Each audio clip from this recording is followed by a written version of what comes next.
Yes, guys. Yes, people. Welcome back to the channel. Welcome back to another video.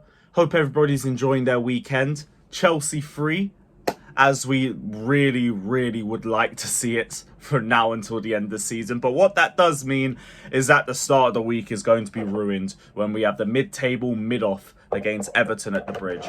I definitely can wait for that one. I'm sure you guys are feeling the exact same thing as well. But for now, there's more talk about Chelsea off the pitch.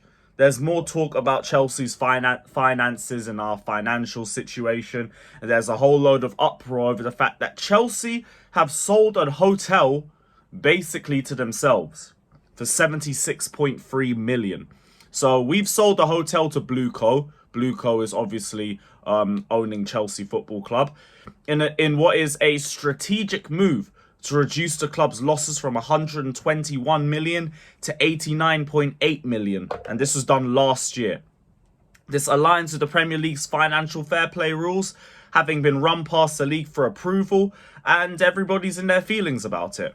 Oh, it's not fair. Oh, if it's another club, they'd be in trouble for selling to themselves. Like, we don't literally have Newcastle, who have their own shirt sponsorship from their owner's other company, and who literally sold St. Maximin to the PIF.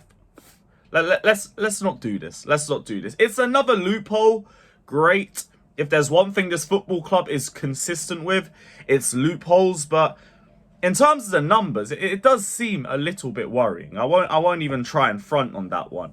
We've got the second highest wage bill in the Premier League. Although, again, the numbers aren't particularly precise, and I don't know if it takes into account the wage cut that a lot of players had when we didn't make the Champions League last season. We got the biggest operating loss, the most expensive squad, which, I mean, goes without saying in it with the amount of spending that we did, and also the highest amortization cost. Although that isn't really surprising, again, based off last season, and it shouldn't even hit us too bad, seeing as the whole point was to spread the transfer fee over a few years. But it is a worry for the future, because yeah, we couldn't try and balance the books from selling assets back to ourselves or from selling Cobham graduates for pure profit on the books, and we do have enough youngsters that we can do that again this year, and it does seem like the plan. But we gotta get back into the Champions League soon. Like the loopholes are great for now, but you can't be doing it on a year in, year out basis. Now, I don't believe that is the plan for us. Like, I don't think we're obviously just hoping to rely on loopholes for about 7 to 8 years, but we really need to pattern up what we're doing. We can't keep hiring and firing managers, and that is not a reason to keep Pochettino as well, by the way. That's a reason to make sure you pick the right manager next season. We have to get ourselves back into those European spots. Right now, we're getting off selling assets to ourselves like we already did by selling the hotel to Blueco. We made 203 million in player sales in 22-23. We have the salary cut if we don't make UCL, which does help us a little bit. And we have more sales planned this summer. Mason Mount's transfer fee should be in this year's books as well, which should help us. We already know the Conor Gallagher situation. Gallagher is likely going to be sold very early this summer. The plan is to try and get rid of him before the Euros, because Southgate won't allow any negotiations during the Euros, and we obviously know the situation that we need to try and make about 100, 200 million by the time that we get to June the 30th. Lewis Hall, I think that obligation to buy is already set. So that's going to be another 35 million in the bank. Maatsen, 35 million release clause. I expect that to get activated by either Dortmund or Bayern or some other club who's interested in him, and will probably give him more game time than we ever could dream of doing.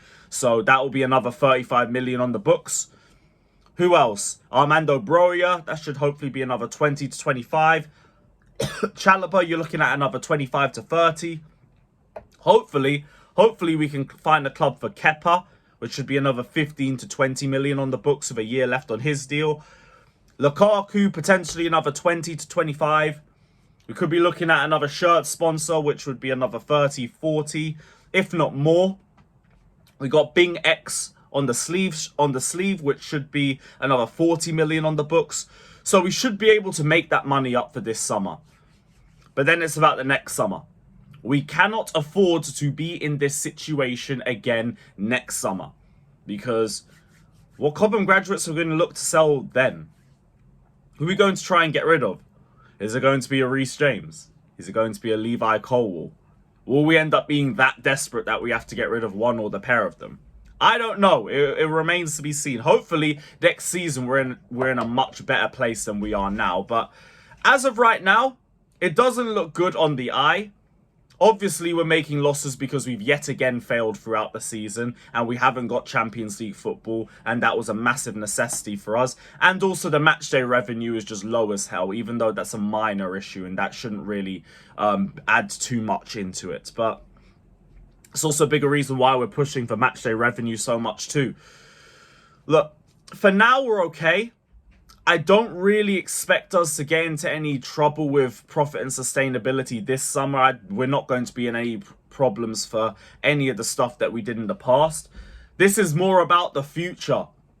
The future is a little bit more iffy with us, and that all depends on where we finish. So this summer, massive summer for Chelsea. It's probably the biggest window that we've had in years, although I do feel like I've said that a lot of times. So we have to wait and see.